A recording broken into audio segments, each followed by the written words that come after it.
வாங்க வீடியோக்குள்ளே போய் பார்க்கலாம். ஹாய் எல்லாருக்கும் வணக்கம். எல்லோரும் என்ன பண்ணுறீங்க, எப்போ இருக்கீங்க, சாப்பிட்டீங்களா? இன்றைக்கி நாங்கள் வந்திருக்கிறது எங்களோட மதுரையோட சூப்பரான ஒரு பீச்சுன்னே சொல்லலாங்க. சென்னையில் இருக்கவங்க எல்லாத்துக்குமே பீச் ரொம்ப பிடிக்கும், எல்லாருமே போவாங்க. ஆனால் எங்களால் அங்கெல்லாம் போக முடியாது. எங்களுக்கு இருக்க மினி பீச் வந்து இந்த தெப்பக்குளம் தாங்க.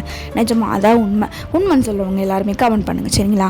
இன்றைக்கி நாங்கள் வந்து சரி போகலாமே, மதுரைக்கு ஒரு வேலையாக போயிருந்தோம். சரி ஏன் ரொம்ப நாள் ஆச்சு தெப்பக்குளம் போய், தம்பியும் அவங்களும் கூட போயிட்டு தாங்க. சரி நம்மளும் போவோமே, போய் சுற்றி பார்த்துட்டு வருவோமே சொல்லிட்டு போனோம். நாங்கள் வந்து 7:30 போயிட்டோம். ஆனால் உங்களுக்காண்டியே நான் நைட்டு வரைக்கும் இருந்து எப்படிலாம் இருக்குது, என்னென்ன கடை ஓப்பன் ஆகிருக்குன்றது முதற்கொண்டு உங்களுக்கு சொல்லியிருக்கேன். கிளைமேட் செம்ம சூப்பராக இருந்துச்சுங்க. ஈவினிங் ரொம்ப எல்லாருமே ஸ்ட்ரெஸ்ஸாக இருக்கீங்களா, ஒன்றுமே கவலைப்படாதீங்க, தெப்பக்குளம் போயிடுங்க. போயிட்டு சத்துனா ரிலாக்ஸாக உட்காந்துட்டு வந்தீங்கன்னு வச்சுக்கோங்க, அதுவே பெரிய ரிலீஃபாக இருக்கும் நம்மளுக்கு. நம்ம தேடிக்கிட்டு இருக்க கேள்விக்கெல்லாம் விட கிடச்சிருங்க. நிஜமாக சொல்கிறேன். பார்த்தீங்களா கிளைமேட் எவ்வளோ சூப்பராக இருக்குன்னு. கொஞ்சம் இது கிளைமேட்டை என்ஜாய் பண்ணிட்டு வாங்க, திரும்ப பேசலாம்.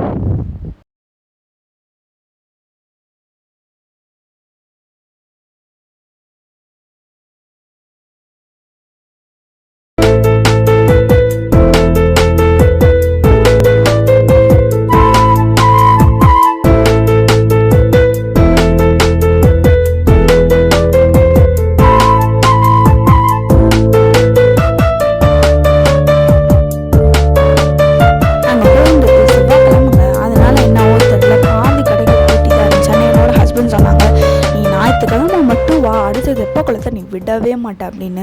எங்களோட ஃபேமிலியோட ஃபேவரட் பிளேஸே தெப்பக்குளம் தாங்க.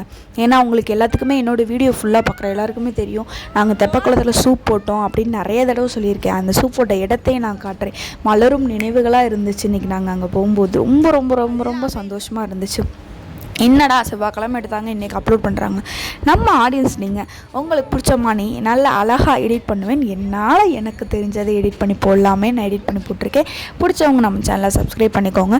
அதை விடங்க கேமரா இருக்கனால என்ன பெனிஃபிட் தெரியுமா, ஒன்று சொல்லவா.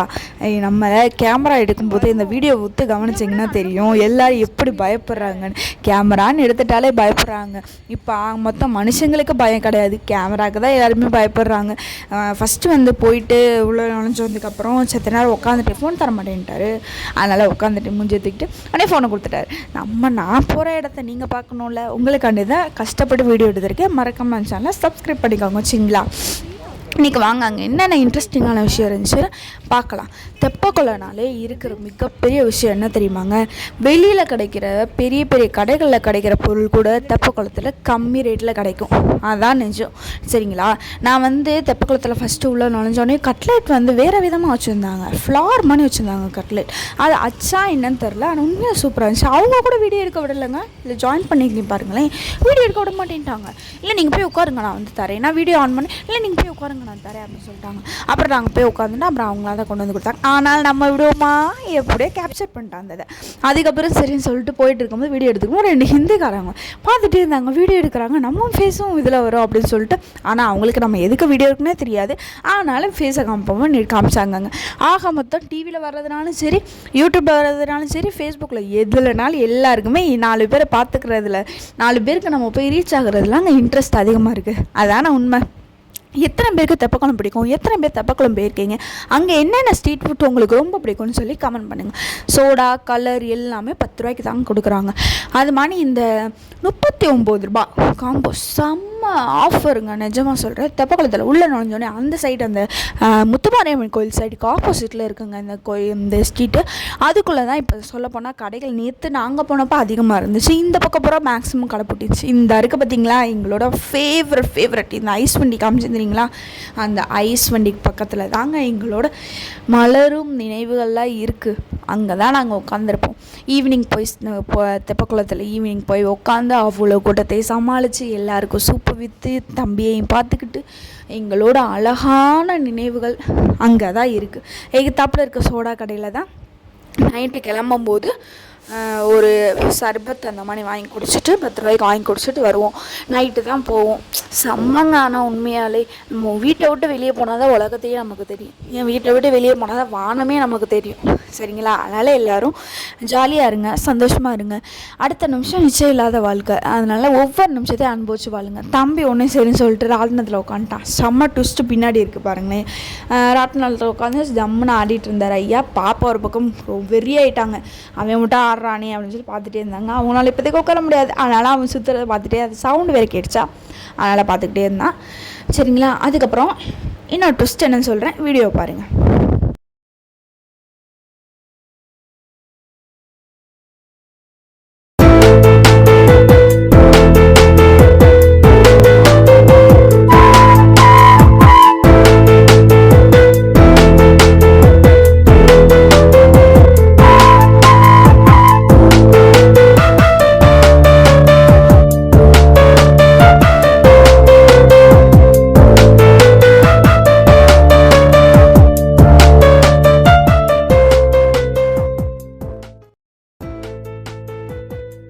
ஏங்க இது என்ன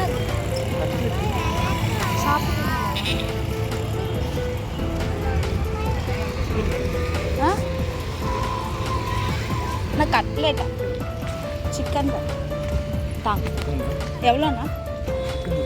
தெப்பக்குளம் போனீங்கன்னா கரெக்ட் மறக்காமல் எல்லோரும் இந்த ஃபுட்டை விசிட் பண்ணுங்க. நிஜமாலே செம்ம தரமான ஒர்த்துங்க. 40 ரூபாங்க இந்த ஒரு கட்லெட். அந்த 40 ரூபாய்க்கு அந்த கட்லெட் ஒர்த்தான்னு கேட்டிங்கன்னா கன்ஃபார்மாக ஒர்த்து தாங்க நான் சொல்லுவேன். சூப்பராக இருந்துச்சு சிக்கன் கட்லெட்டில். உள்ளே வந்து வெளியே கிறிஸ்பியாக, உள்ளே சாஃப்ட்டு, செம்ம சாஃப்ட்டுங்க. நிஜமாக சொல்கிறேன், சூப்பராக இருந்துச்சு. அந்த அண்ணா வீடியோ எடுக்கவில்லை, அதனால் நம்ம விடுவோமா பின்னாடி உட்காந்து ஸ்விங் பண்ணி எடுத்தாச்சு. இந்த பார்த்திங்களா கட்லெட்டு பிச்சு காட்டுறேன் பாருங்களேன். கட்லெட் ஒரு சாஃப்ட்டு. ஸ்ருதிக்கு ஸ்ருதி பாப்பா கையில் வச்சுட்டு நான் வீடியோ எடுத்தேன், அதனால இதாக இருக்குது கொஞ்சம். சூப்பராக இருந்துச்சு சொல்கிறேன். அந்த தண்ணி இருக்கிறதுக்கும் நம்ம உட்காந்து அந்த சாஸை ஊற்றி அதில் தொட்டு சாப்பிட்றதுக்கு சும்மா அப்படி இருந்துச்சுங்க நிஜமாக.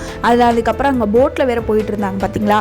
நாங்கள் போனோம் இங்கே போய் சூப் கடை போட்டுருந்தோம்னு சொல்லி பார்த்தீங்களா. அப்போ போனோம். அப்போ போயிலே ஒரு ஆளுக்கு 60 ரூபா. இப்போ எவ்வளோ விற்கிது தம்பி கேட்டால் நான் கூட்டிகிட்டு போகல, ஏன்னா பாப்பா வச்சுருந்தேன். அப்புறம் அவன் சொல்கிறான், நீ இருப்பா நானும் தம்பிம்மா நான் அப்பாவை மட்டும் போய்க்கிறோன்றா. பார்த்தீங்களா எவ்வளோ தெளிவாயிட்டான்னு. பாப்பா உள்ள வச்சுருக்கோம்னா விட மாட்டாங்க, அதனால் நாங்கள் போகல. சரி பாப்பா வளரவோ பாப்பாவை கூட்டிகிட்டு போகலான்ட்டு. சூப்பராக இருக்குது பார்த்தீங்களா. இது அதனால தான் நான் சொன்னேன் எங்களோட மினி பீச், மதுரையோட மினி பீச்சுன்னு சொன்னேன். எவ்வளோ ஹாப்பியாக இருக்குது பார்த்தீங்களா, எவ்வளோ சூப்பராக இருக்குது பார்த்தீங்களா. தவிர்த்து சாஃப்ட்டு பார்த்தீங்களா, பீச்சு காட்டுறேன் அவ்வளோ சாஃப்ட்டு, தொட்ட உடனே பிஞ்சிடும் அப்படி ஒரு சாஃப்ட்டுங்க. கண்டிப்பாக அதை வந்து மஸ்ட்டு ட்ரைங்க. அந்த மண்டபத்துக்கு எகுத்தாப்பில் இருக்குங்க கடை. இப்போ தான் கொஞ்ச நாளைக்கு முன்னாடி வந்திருக்கும்னு நினைக்கிறேன். அதுக்கப்புறம் ராட்னம் ஃபஸ்ட் ஏறினார்ல, திரும்பி வந்து பார்க்கையில லைட் போட்டாங்க. பார்த்துக்கிட்டே நான் அந்த அக்கா தான் கேட்குறாங்க, இப்போ தான் நான் வந்து ஏறினேன் அப்படின்னு கேட்டாங்க. லைட் போட்டாங்க. 20 ரூபாங்க இந்த ராட்டினத்துக்கு, 20 ரூபா. நான் ஒன்றே ரேட் கண்டிப்பாக உங்களுக்கு சொல்கிறேன். 20 ரூபா இந்த ராட்டினம். அதுக்கப்புறம் போயிட்டு கீழே இந்த குதிரை வந்து ஒரு ஆளுக்கு 50 ரூபாயாங்க. பார்த்துக்கோங்க, இந்த குதிரைக்கு டிமாண்ட். இந்த குதிரை இது குதிரை கிடையாது, கழுதை, கோவேரி கழுதைன்னு சொல்லுவாங்க. சரிங்களா, மதுரையில் இருக்கவங்க தெரியும். இதாங்க எங்களோட ஃபேவரட் பிளேஸு. நாங்கள் ரொம்ப ரொம்ப ரொம்ப மிஸ் பண்ணுற பிளேஸ். எல்லாருமே இங்கே தான் வந்து இங்கேனக்குள்ளே தான் நாங்கள் கடை போட்டு உட்காந்துருப்போம். எல்லோரும் வந்து குடிப்பாங்க. இந்த கம்பிக்காண்டி சண்டை வருங்க நிஜமாக. அங்கிட்டு இருக்க கடை இந்த கம்பியை விட்டு ஒரு ஐயா வச்சுருப்பாரு. அது பக்கத்தில் இங்கேனக்குள்ளே தான் இந்த ஐஸ் வண்டி, ரொம்ப மோசமான ஐஸ் வண்டிங்க. எங்களுக்கு அந்த ஐஸ் வண்டிக்கு தான் டிஷ்ஷும் நடந்துகிட்டே இருக்கும். அதுக்கு பக்கத்தில் பார்த்திங்கன்னா அது வந்து ஜூஸ், நம்ம கை வச்சோன்னா ஜூஸ் வரும் போல். புதுசாக இருந்துச்சு எனக்கு பார்க்க. அதுக்கப்புறம் ஒவ்வொரு கடையாக ஓப்பன் பண்ணி லைட்லாம் போட ஆரம்பிச்சிட்டாங்க ஒரு 6 மணி வாக்கில். அதுக்கப்புறம் இந்த பொம்மை கடைங்க எனக்குள்ளே வந்து பெரிய கடையாக ஒன்று இருந்துச்சு. இப்போ அதை எடுத்துகிட்டு இது வச்சுருக்காங்க. இந்த கடை க்ளோஸ் ஆகிருக்கு. இங்கே தான் அந்த பிஸ்கட் கடை போட்டிருந்தாங்க. இது வந்து இதுவாங்க, அந்த பால் கடம்பம் சொல்லுவாங்க தெரியுமா, அதுவா. நான் வேணான்ட்டு 50 ரூபாயாம் கடம்பம், அதனால் வேணான்னு சொல்லிட்டேன். இது வந்து ஐஸுங்க, ரோல் ஐஸ். நம்ம வந்து விற்க தெரியுங்களா, அந்த ரோல் ஐஸ் ஊற்றி சாப்பிட்றது. அதுக்கப்புறம் இங்கே வந்து நிறைய ஃபேன்சி ஐட்டங்கள் தான் நிறையா இருக்கும். அதுக்கப்புறம் இந்த பொம்மையில் தான் தம்பி அடிக்கடி விளையாடுவான். தெப்பக்குளத்தில் நாங்கள் வந்து கடை போட்டிருக்கோம்னா முக்கால்வாசி நேரம் இந்த பாலில் தான் கிடப்பானா. இப்போ இது இல்லை, வேறு வந்துருச்சு. கான் வந்து ஒரு 4-5 கடை இருந்துச்சுங்க நிறையா. அதுக்கப்புறம் சரின்னு சொல்லிட்டு பார்த்தீங்களா, லைட்டிங்லாம் வந்து சும்மா தரமாக இருந்துச்சு ஏரியாவே. அதுக்கப்புறம் இந்த பக்கம் வந்து இந்த ஸ்ட்ரீட்குள்ளே வந்துட்டிங்கன்னு வச்சுக்கோங்க, எல்லாமே உங்களுக்கு ரேட்டு கம்மியாக தான் கிடைக்கும். நான் ஒரு கடையை தேடிட்டே இருந்தேன், அந்த கடை இல்லை, அன்றைக்கி போடலையா என்னன்னு தெரில. இந்த ஸ்ப்ரிங் பொட்டேட்டோ, அதை விட ஒரு முக்கியமான ஐட்டம் இருக்குங்க. அது நான் யூடியூப்பில் ட்ரெண்ட் ஆகிட்டே இருந்துச்சு. வாங்கணும்னு நினச்சிட்டு இருந்தேன். அப்போ தான் என் வீட்டுக்காரர் சொன்னார், நீ வாங்கணும்னு சொன்னேன், ஒரு ஐட்டம் அங்கே விற்கிது, வா கூட்டிகிட்டு போகிறேன்னு சொல்லிட்டு தான் இங்கே கூப்பிட்டு வந்தார். ஸ்ப்ரிங் பொட்டேட்டோ தம்பிக்கு உயிருங்க, ரொம்ப பிடிக்கும் அவனுக்கு. சாப்பிடலாமா என்ன கமெண்ட் பண்ணுங்கள். ஆனால் என்னைக்காவது சாப்பிட்லாம் என்னை பொறுத்தளவு. சரின்னு சொல்லிட்டு அவனுக்கு ஃபஸ்ட்டு ஒன்று வாங்கி கொடுத்தாச்சு. இங்கே வெறும் 39 ரூபா தாங்க. எல்லா ஐட்டமுமே வெறும் 39 ரூபா தான். ஸ்ப்ரிங் பொட்டேட்டோ எல்லாமே. அதுக்கு பக்கத்தில் இருக்குது பார்த்திங்களா, இங்கே வந்து மீன் மேக்கர், அப்புறம் வந்து ரோல் எல்லாமே வச்சுருக்காங்க. அது எல்லாமே வெறும் 20 rupees தாங்க, 20 ரூபா தான். அழகாக 5 பேர் வாங்கி சாப்பிட்லாம். பார்த்தீங்களா, ஃபிங்கர்ஸ் ஃப்ரைட் சிக்கன் எல்லாமே இதுதான். அப்புறம் வந்து இதை தாங்க ஆனியனுங்க, வேறு ஒன்றுமே இல்லை. ஆனியனை பூமானி வெட்டி ஒன்றுமே இல்லை. சத்தியமாக சொல்கிறேன், இது எப்போ இருந்துச்சுன்னா நம்ம அதுக்கு வீட்டிலே சாப்பிட்றலாம். இதுக்கு போய் 39 ரூபா ஏண்டா கொடுத்தோன்னு எனக்கு இருந்துச்சு. கருகி போச்சு. இது ஒன்றுமே இல்லை. நம்ம வீட்டில் வெங்காய பஜ்ஜி தூள் பஜ்ஜி போடும் பார்த்திங்களா, அதாங்க. இது மொத்தமாக வெங்காயத்தை வெட்டி அதில் இது கால் மாவு இதெல்லாம் பஜ்ஜி மாவு இருக்குல்ல, அதுக்குள்ளே முக்கி அப்படியே இதுக்குள்ளே போட்டுறாங்க, எண்ணெய்க்குள்ளே போட்டு பொரிச்சு எடுத்துடுறாங்க. நல்லாவே இல்லை, சாப்பிடாதீங்க. நான் அதுக்கு ஸ்ப்ரிங் பொட்டேட்டோ கூட அதுக்கு ஒர்த்து சரின்னு சொல்லி ஸ்ப்ரிங் பொட்டேட்டோ வாங்கியாச்சு. இது பார்த்திங்களா சென்ட்டுங்க. இப்போ நம்ம யூடியூப்பில் வைரல் ஆகிட்டு இருக்கு தெரியுமா, நம்ம கேட்குற கலரில் பர்ஃப்யூம் ரெடி பண்ணி கொடுப்பாங்களா, அதெல்லாம் இருந்துச்சுங்க. சூப்பராக இருந்துச்சு. நாங்கள் உட்காந்துருந்த இடத்துல அவ்வளோ ஸ்மெல். ஏன்னா சென்ட் இது பக்கத்துலேயே உட்காந்தோம். ஆனால் செம்ம ஸ்மெல்லு ஒரு பக்கம், ஆறு ஒரு பக்கம்.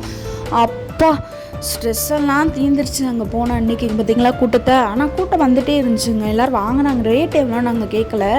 ஆனால் எங்கள் வீட்டுக்கார் கேட்க சொன்னார். எங்கள் வீட்டில் அவ்வளோ பர்ஃப்யூம் நாங்கள் யூஸ் பண்ண மாட்டோம், அதனால் கேட்கல. பார்த்திங்களா கேம்லாம் வச்சுருந்தாங்க. இது பால் நம்ம துப்பாக்கி வச்சு உடைக்கிறோம்ல அந்த கேமு. அதுக்கப்புறம் வந்து பால் விளாட்றது, சின்ன பிள்ளைங்க உட்காந்து சரணா ஸ்டோரில் இருக்கும் அது. அதுக்கப்புறம் அதுக்கு பின்னாடி பால் வந்து தூக்கி போடுறது, இந்த மாதிரி நிறைய இருந்துச்சு. இங்கே வந்து எந்த கடையை நான் தேடிட்டு இருந்தேன். நாங்கள் சூப் போட்டிருந்தோன்னு சொன்னேன் பார்த்திங்களா. அப்போ வந்து இங்கே வருவோம், ஒரு கடையில் பூரி போடுவாங்க, உள்ளே இனிப்பு வச்சு செம்மையாக இருக்கும் அந்த பூரி. அது 10 ரூபா. அதுதான் நானும் அத்தையும் நிறைய வாங்கி சாப்பிடுவோம். அந்த கடையை பார்த்தேன், காணோங்க. அந்த கடையை யாராவது பார்த்தீங்கன்னா சொல்லுங்கள். அதுக்கப்புறம் சுற்றி பார்த்துட்டு வந்தாச்சுங்க. இந்த வீடியோ உங்களுக்கு பிடிச்சிருந்தா மறக்காமல் லைக் பண்ணி ஷேர் பண்ணி கமெண்ட் பண்ணுங்கள். வீடியோவை ஸ்கிப் பண்ணாமல் ஃபுல்லாக பாருங்கள். அப்புறம் வந்து சொல்ல மறந்துட்டேன் பார்த்தீங்களா, தெப்பக்குளத்தில் சாப்பிட்றதுக்கு மட்டும் இல்லைங்க.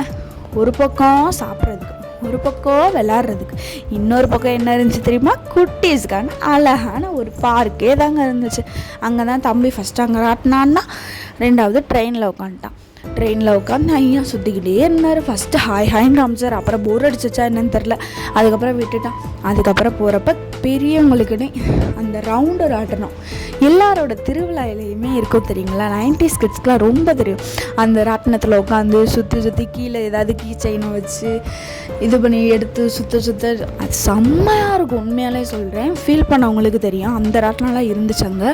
அந்த ராட்டினம் எல்லாத்தையுமே காட்டுறேன் பாருங்கள் வீடியோவை. எல்லாத்துக்குமே இந்த இதுக்கு வந்து எவ்வளோன்னு நினைக்கிறேன், 30 ரூபான்னு நினைக்கிறேங்க. ட்ரெயினுக்கு 30 ரூபாய் எவ்வளவோ, அது மட்டும் தான் எல்லாத்துக்கும் ரேட் இருக்குன்னு நினைக்கிறேன். சின்னவங்க மட்டும் இல்லை, அந்த சுத்தது பார்த்திங்களா, பெரியவங்களுக்கு அந்த ராட்டினம் இருக்குங்க. அந்த ராட்டினம் அப்புறம் ஜம்ப் பண்ணுறது எல்லாமே அங்கே இருந்துச்சு. சொல்லப்போனால் மினி பீச் தான் நான் சொன்ன மணி. அதனால் எல்லோரும் வாங்க, தெப்பக்குளத்தை விசிட் பண்ணுங்கள். ஹாப்பியாக சில் பிள்ளைகளையும் கூட்டிகிட்டு வந்து என்ஜாய் பண்ணுங்கங்க. ஆனால் ஒன்று சொல்லிக்கிறேன், தெப்பக்குள பிள்ளைகளோட இருந்தால் கையில் 1000-2000 வச்சுக்கோங்க. அப்போனா தான் முடியும். இல்லைப்பா எங்கிட்ட அவ்வளோலாம் இல்லை, நாங்கள் சும்மா தான் வந்து உட்காருவோம் அப்படின்னு நினைக்கிறவங்களுக்கும் கவலை இல்லை. எல்லோரையும் வீட்டில் விட்டுட்டு ஜாலியாக வந்து சத்த நேரம் அந்த திட்டில் உட்காந்து நம்ம நினைக்கிறத நினச்சி ஹாப்பியாக பாட்டு கேட்டு சுற்றி இருக்கிறத சுற்றி பார்த்துட்டு நிம்மதியாக போகலாங்க. ஓகே.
ஓகேங்க, பாய்ங்க. இதெல்லாம் பார்த்தா தான் சுதிக்கு ஐஸ் வேணும்னு அழுக ஆரம்பிச்சிட்டா. அவங்க அப்பா இல்லை வேணாம் வா வீட்டுக்கு போவோம் மணி ஆச்சுன்னு சொல்லிட்டு கிளம்பியாச்சு. ஓகே, இந்த வீடியோ உங்களுக்கு பிடிச்சிருந்துச்சுன்னா லைக் பண்ணுங்கள். ஓகே, பாய்ங்க.